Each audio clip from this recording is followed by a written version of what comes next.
Gah, Hah? sampean aja metu-metu nang kene ae. Aku arep jeboli suket nang buritan sukete njumbrung dhuwur-dhuwur selak riyaya. Iya. Paham? Heeh. Mana pula Rioyo sukete gak dicepolinya belum? Ora oleh, riyaya kudu resik kabeh. Padang Apa? resik. Alasannya apa? Ora nek alasan, ora sakakan pertanyaan. Aku pengen roh. Ya wis pokoke kudu resik kabeh riyaya ki kudu resik. Kudu resik kabeh pokoke riyaya ki. Paham ora? Iya.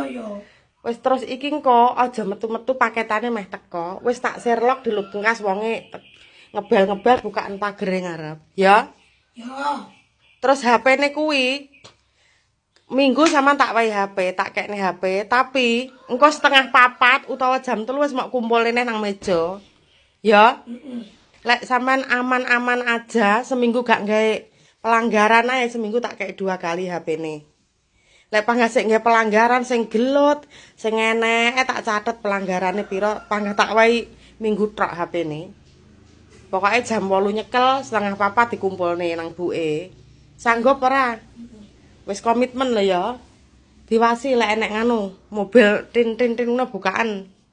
Ya wis buke tak nganu ya, tak ngresi, tak njebali suket nang buritan ya. Iya.